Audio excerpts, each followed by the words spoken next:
up, guys? I'm Player 5656 here, and I'm welcoming y'all back to another episode of Katawa Shoujo.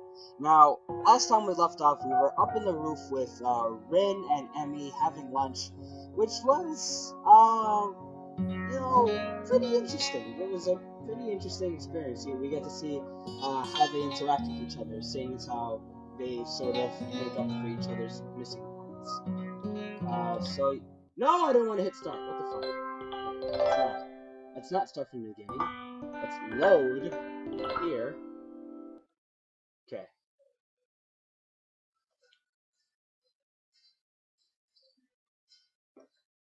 Now we can begin. The afternoon class passes. Once again, I find myself without a plan for something to do after school, so I head to the library to return a couple of books that I finished reading. Walking inside, I see that there are about as many students here as there were on Tuesday, all the more evident from the almost total silence enveloping the room. As I drop the books I brought into the return slot on the counter, Yuko suddenly pops up from behind me, quite startled from the banging they make as I hit the charting slot. Sorry, Yuko, didn't mean to startle you. No, that's fine. It happens a lot. I'm used to it by now. Doesn't seem like it exactly. Can I help you? It's okay. I think I know where everything is. Thanks anyway. I suppose I'll grab another book or two while I'm here. There's not much else to do, and after reading so much during my stay in the hospital, it's become a hard habit to break. I wander to the fiction section towards the back of the library, scanning the bookshelves for anything that catches my eye. Maybe Hanako might catch my eye. As I do, I look over to the corner where Hanako had been the last time I was here, not really expecting anything to come of it. And there's Hanako. Surprisingly, though, she's there, absorbed completely in a fairly thick book. I decide against intruding on her like the last time and get back to finding reading material. After an indiscernible amount of time spent perusing the aisles, I finally decided on a couple of books to get and slide them off the shelf. With a minimum of fuss, I quickly walk over to the counter, check out my books, and pop them into my bag as I walk out. By the time I leave the main building, sunset isn't too far away. A small trickle of students remain, but the majority have left, presumably to their homes and dorms. Feeling utterly drained, I head to my room to read the books I borrowed. There has been enough action and excitement for one day already. The first is Alice's Adventures in Wonderland. I know the story, of course, but I've never actually read the original book. You know, it's funny. I've never read the actual book either. Alice's Adventures. I thought the book was Alice in Wonderland, not.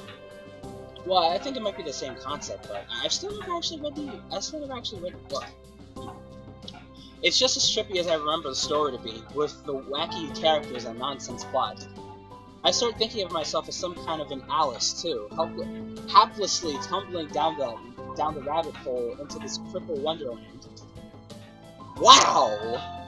Cripple wonderland, okay. Okay, that's a rather strong expression. Still, the isolated location and the overt way the school accommodates absolutely everything is unsettling. It is like another world. I wonder why I can't shake the feeling of being an outsider like Alice, despite most everyone being so hospitable and friendly with me. Turning another page, my mind starts drifting further away from the book. It's quiet. I can hear my heartbeat thumping against the fabric of my shirt. For some reason, it makes me feel really bad. Like it has since that time in the forest with Hanako. Like I was locked in a cage with something nasty and scary. I put the book down for a while and stare at the ceiling, taking my time to shake off the feeling. 200 pages later, I fall asleep. Alice in Wonderland is over 200 pages? What the fuck?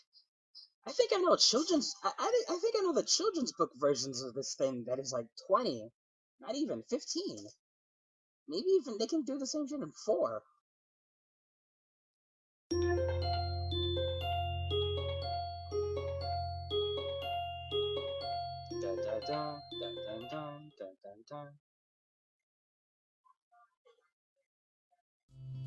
The students roll into class for the Saturday morning session, each and every one of them sporting the tired eyes of people who have worked through the night. It's kind of funny. We don't see any Kenji dicks, so I guess it's cool. I guess. I don't know. With only a day left to prepare, I suppose it's not so surprising. Thankfully, we only have to suffer through classes until the lunch break, and then our time is our own. Muto lurches into the class in a tired stagger. I suppose students aren't the only people here that enjoy their late Friday nights. Friday? So it just skips Saturday and Sunday? I want to see what this fucker does for his weekends. Come on.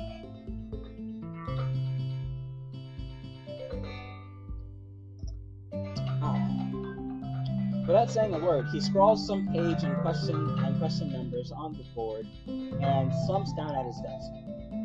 It's completely atypical behavior for him, but it appears that no one in the class is going to call him out on it. Wordlessly, students shuffle their textbooks into position and get to work. Not wanting to break this trend, I do the same. Fatigue has made the class antisocial. Not a peep is heard among the ruffling papers. It's kind of funny. I would expect Shizune to say something. That can partly be attributed to the two empty seats beside me. For some reason, Misha and Shizune aren't present. Probably doing council work for the festival. Oh, that explains it. It's very quiet without Misha present. I wonder if she was born as rowdy as she is, or if she's making up for Shizune's lack of voice. Nakai, can I speak to you for a moment? I'm so engrossed in thinking about Misha that I don't even notice Muto approaching my desk. Sure, what's this about? It's probably better if we speak outside the classroom. See, the problem with you, Nakai, is that you're too much of a man whore. The thing is that you have to stick to one female. You can't bum them all like some other protagonists. Something about this doesn't sound too good, but I stand up and follow him out into the hallway. Muto stands in the hallway, scratching his head as he works out what he is trying to say. Not knowing what's going on, I wait silently. I heard from the school's head nurse that he had an accident the other day. Oh, so it's about that. Well, kind of, but it's not anything to be worried about. Yes, it is. Anything that can endanger your health is something to be worried about. We try our best here to prepare you for life here. Part of that involves knowing your limits and how to work around them. It would be remiss of me if I didn't speak up about this. Alright, I get it. I'm sorry. Muto closes his eyes in frustration, and I realize that this probably wasn't the best thing to say. Something tells me that you're not sorry. Pretend as much as you want, but this isn't a normal school.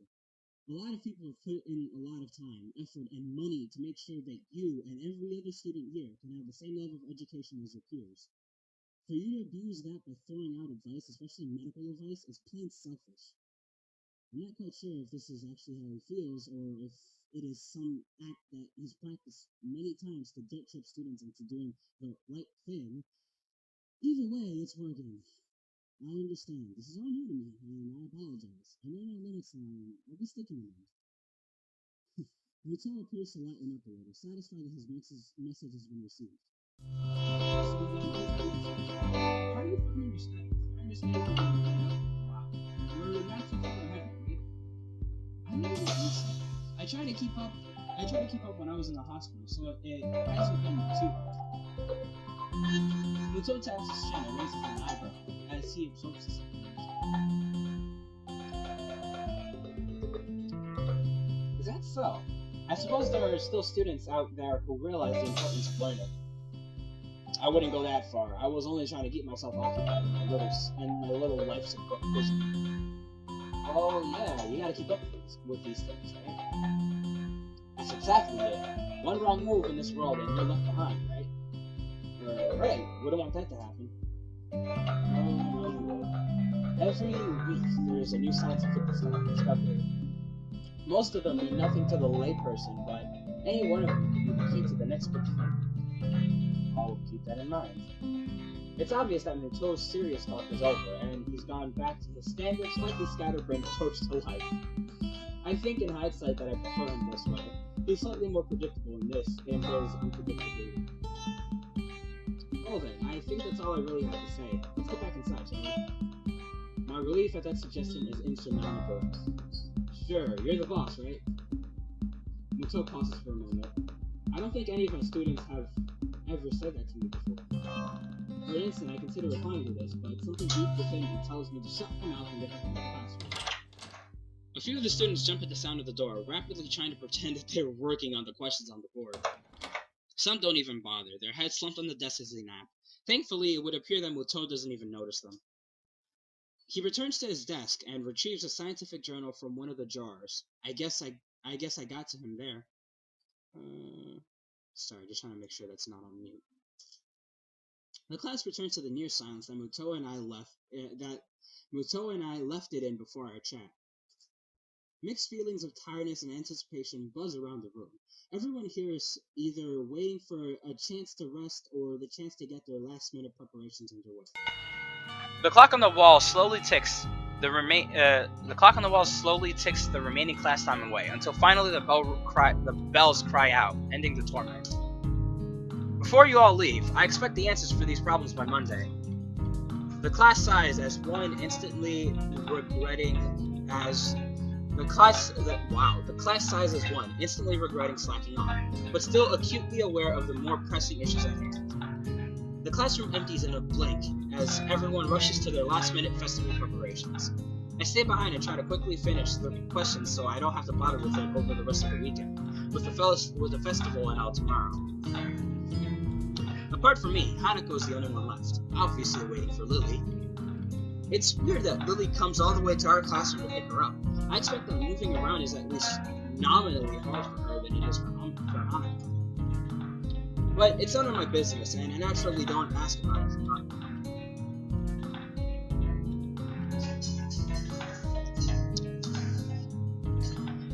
Despite the relative proximity of our seats, neither tries to strike up a conversation about that or anything else either. So an apprehensive silence falls upon the classroom. Time passes in silence. It's probably just 15 minutes or so, but it feels long. I turn the pages of my notebook. Hanako turns pages of the novel she's reading. My pencil lead splinters against the paper just when I was about to finish mine. The sound of my irritated sigh and subsequent fumbling around for a sharpener feel like they're breaking the mood in the classroom. Hanako keeps her eyes firmly away from my direction. Before long, Lily's tall figure appears in the doorway. Hanako? Her name is all it takes to make Hanako jump from her desk onto Lily. They talk quietly for a moment, but it isn't long before Lily leaves down the hall and Hanako idles back into the classroom, taking her seat once again. I watch Hanako out of the corner of my eye, out of sheer curiosity at the idea that the two would be separated. For a couple of minutes, she does nothing but sit with her chin in her hand, staring at the desk dejectedly. The boredom evidently becomes too much for her, though. Her slender frame reaching into her bag and pulling out a small book. Come to think of it, that isn't the one I saw her reading in the library. She must be quite a fast reader to get through them at this rate. After about 10 minutes of restlessly shuffling in her seat and trying to read, Hanako closes her book and leaves too. As should I, since the assignment is all but finished and there is nothing else to do in the classroom. Not that I have anything to do anywhere else either. The school is a beehive of activity, but no one pays me any heed. I saunter past classrooms filled with students frantically doing this and that, buzzing around like little worker bees. You wouldn't guess the school's day is over.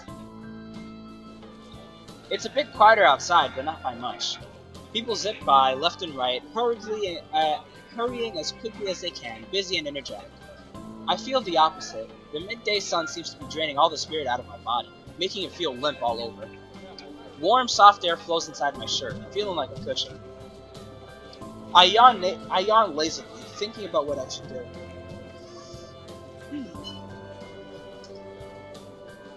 I'll drop off my books at the dorm first, and then something I haven't decided yet. Maybe Kenji's in his room. On the way to dorms, I spot.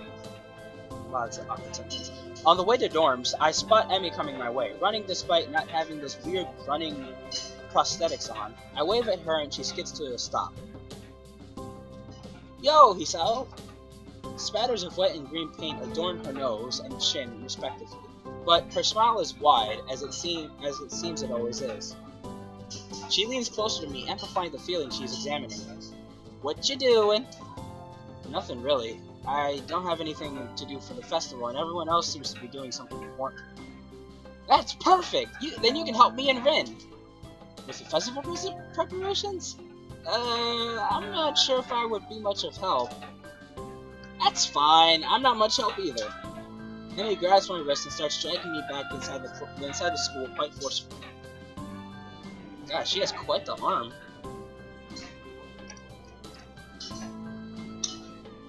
Even her walking speed is more like jogging, making me stumble over myself simply trying to keep up.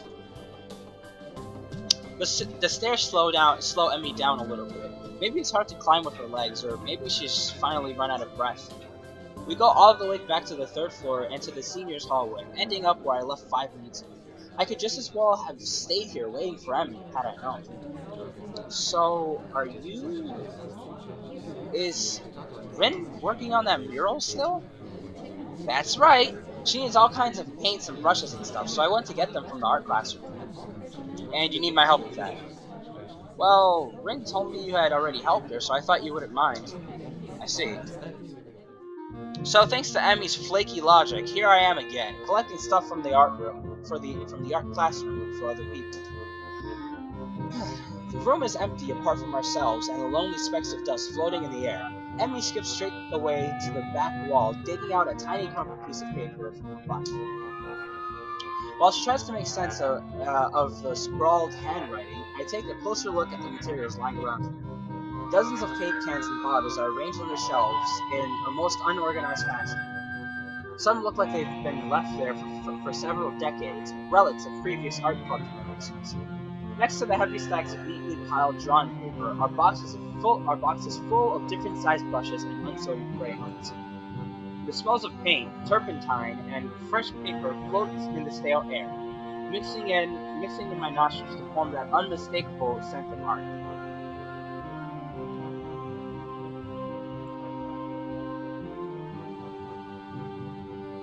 Emi studies her notes, comparing them to markings on the various paint cans, and passes them to me as she finds the correct matches. She stretches her neck to look on the topmost shelf, but it's not quite enough. Her eye level stays below the shelf no matter what she does. Emi gives up and just looks up to the shelf longingly, like a child at a toy store, puffing in annoyance. After a moment of building anger, she starts jumping up and down, apparently trying to speed read the labels during the fraction of a second she can see them, and catch what she can. It's no surprise that she fails miserably, and almost manages to bring the entire shelf crashing down. Now, I see why me lending a hand here would be useful. Come on, let me do that. You can't jump high enough, and I don't want you to hurt yourself trying. Also, I'm like twice your height. You are not! She turns around, flaring scorn, flushed cheeks and all. Just kidding. Anyway, I'll look up there, okay? She glares at me one more time, but can't come up with a retort. With a grudging she turns her back to me. So I begin scrounging around the top shelf for paint while below, and encourages to scavenge what she can from the cupboards. I shake my head a little, after double-checking to ensure she can't see me do so. Emi, having a complex about her height, was a surprise. I wouldn't have joked about it otherwise. She seems easygoing, but I guess everyone has their weak spots.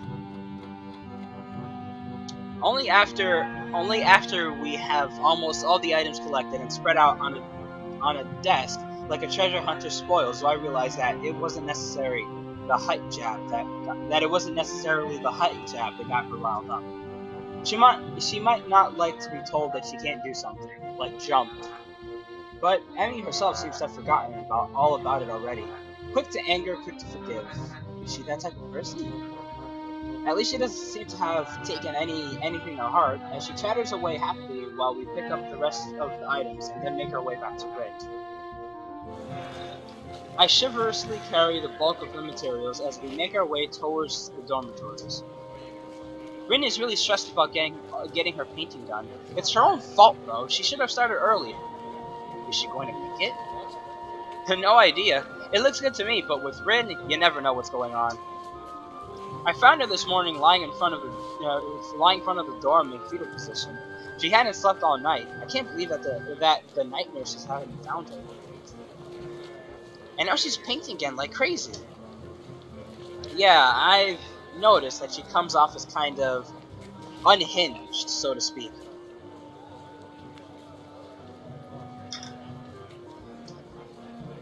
Emi giggles at that, as well as at my likely too obvious awkwardness. I don't mind it. She's just a little weird sometimes. On that, I can agree with her. Unlike me, Emi seems to be cool with Rin's whatever it is that feels so off about it. Still, they don't feel close like Misha and Shizune do, with them working as a single entity sometimes. It's hard to say where one ends and the other begins. Even though they're so different, just like Emi and Rin are. And Rin is the most different of them all, different from anyone else I've ever met. Yeah, I guess she's a very unique person. I return to that word again, as if it encompasses Rin's personality all by itself. But really, it's just a substitute for a lengthy description of her oddities. Emi giggles as I grasp about for a properly descriptive word. She's just weird. You know, earlier she just spent half an hour sitting on her box and stared at her toes. She giggles again in a way that makes me think she doesn't know what's funny about it. It just is. All that time.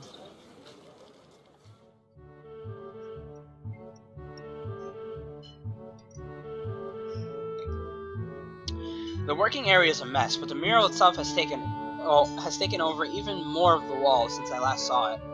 The disfigured human figures have been mostly colored in tones of red, pink, and orange.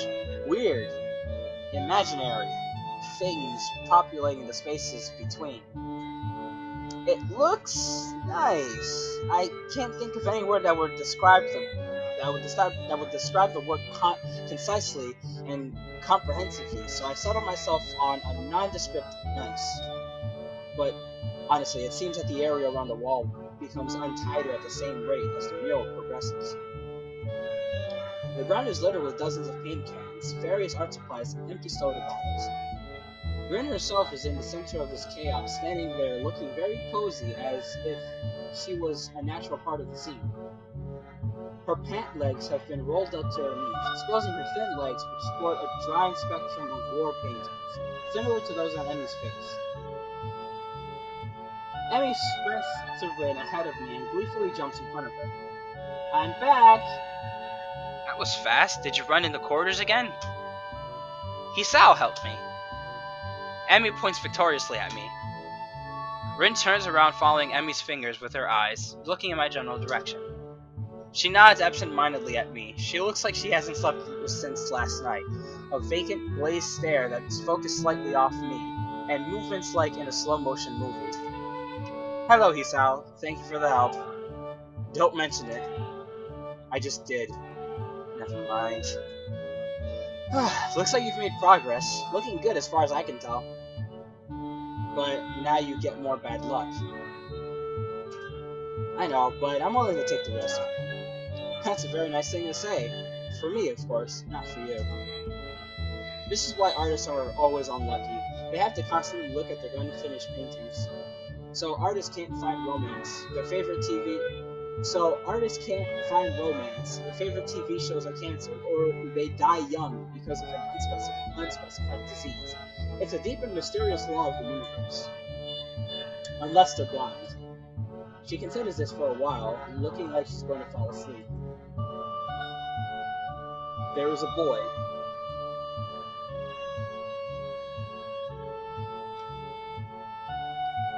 At the art club, you see? Blind boy, so he doesn't see. He should become an artist. No bad luck, guaranteed. Don't you think that would be a good idea? That only blind people should become artists? No, not as such. You might have a point. Abandoning this train of thought, she turns again to consider her work and starts humming a tune that I think I recognize, but I can't remember any of them. Emi arranges the supplies we brought and moves a few paint cans around, trying to bring some organization to the scene. Emi, I need the Prussian blue paint. Which one's Prussian blue? She is staring helplessly at 7 or 8 cans, each with a different tone of blue. It's the one with Prussian blue paint on it. Jeez, Rin, you're not helping at all. I look around as well, even though I don't know what Prussian blue looks like either. I wonder what blue has to do with Prussia, or what Prussia even is. The name sounds vaguely familiar, but I can't place it. While none of the blues look more Prussian than the others, the small print on the labels is legible enough to determine none say anything about the contents being Prussian. There is no Prussian blue here. We need to get more then. I open my mouth to say that actually we're not both needed for such a simple task like finding another pot of Prussian blue, but Emi's already grabbed my arm and started dragging me off. I wave to Rin, who doesn't seem to have noticed the two of us are even leaving. Well, she'll notice when she goes for a Prussian blue and finds out it's still not there. Maybe. Probably not, actually. While I'm busy thinking of how weird Rin is, Emi's dragging me back to the art classroom. I feel myself starting to run out of breath. What's the rush? Huh? Emi's giving me an appraising look, as if she's trying to figure something out. It's just that you seem to be in a hurry. I'm not sure I can keep up. Comprehension dawns on her face. You're not out of breath, are you? There's almost an accusing playfulness to her tone. I'm tempted to deny it, but then I realize that I've been breathing heavy since we stopped. Guess it's kind of obvious. A little. Not everyone can be in shape, you know. Takes all kinds, right? Emi frowns. It's not a particularly good frown. That is, I should get in shape? Not that I hadn't already decided to try for that. After that flutter on the track, I figure there's a real need to get in some sort of running habit. I was, after all, feeling pretty good until I had my flash of water. Sorry guys, yawn. Well, actually I wasn't, but it was fun. Meanwhile, my comment seems to have helped Emi come to some sort of a decision. Well, that's it then. She gives me a serious look. You're joining me. What?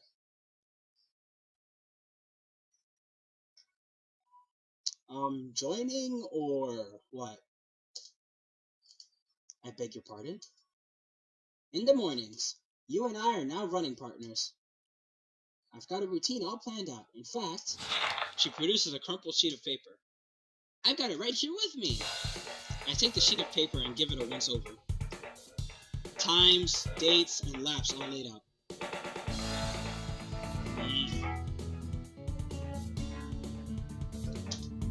A slow increase from just a few laps a day to, my God, does she expect to have me running marathons? And where did she find the time to get this all together? And how long has she been planning this anyway? You've been planning this? A little. But it's really the nurse's idea. He told me to keep an eye on you to make sure you exercise like he told you to. A vast conspiracy. Maybe Kenji's onto something here. This seems a bit much for just keeping an eye on me. Well, to be honest, I've been trying to find a running partner in the mornings for a while now. My God, Kenji, if you could only see the scheme unfolding. What do you need a partner for anyway?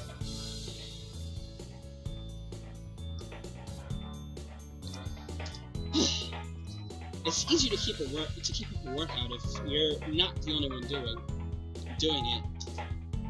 Isn't that obvious? You're less likely to quit if someone else is counting on you to be there, right? I see. And this won't only keep you running, but it'll make sure that I keep running as well. Meaning that I'll be obeying the nurse. And I'll be keeping an eye on you, just like he asked. You caught on quick, Hisao. And if I refuse, then I fuck you up. I have no intention of refusing, of course, but I've got to at least put up a token of resistance to such a masterfully executed plan. Well, if you refused, I'd have to pout. Alright, sorry about that. Okay. And you'd have to live with being the guy who made Emi Ibarazaki pout.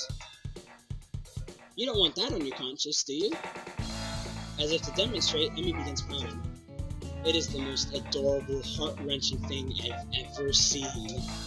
Okay, I'll do it! Just don't do that! I feel like I just hit a puppy. So it's settled, right? You're going to be my running partner. Follow the workout? And the dietary plan? Dietary plan? Yeah, the dietary plan. You've got to eat healthy if you're going to get in shape, you know? I examined the workout routine closely. I don't see a dietary plan on here. Oh, right, I forgot to give that to you. Your plan is that you starve to death. I'm just kidding. Another crumpled sheet of paper was produced and handed over. It's somewhat less detailed. I had the nurse help me come up with it. The amount of dedication that the nurse has to keeping me in good health is pretty overwhelming. I don't know many school nurses who would get one of their students to spy on me, much less help come up with a dietary plan. Then again, I'm not in a normal school. And maybe that's not such a bad thing. Then again, this dietary plan seems to cut out just about everything that I'll be offered at the festival. So when does our running start? After the festival. Right after? What if I've had something to eat there? I could get a stomachache, you know? I meant the day after the festival. I know that.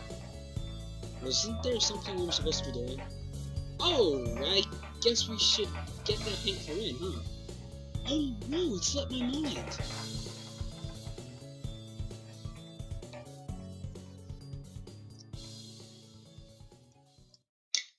By the time we get the paint and get back to the mural, Rin's already wandered off.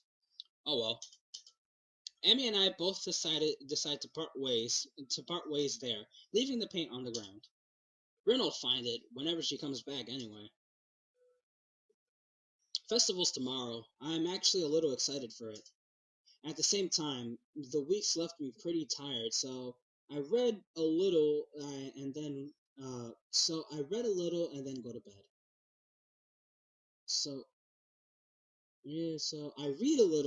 go to bed.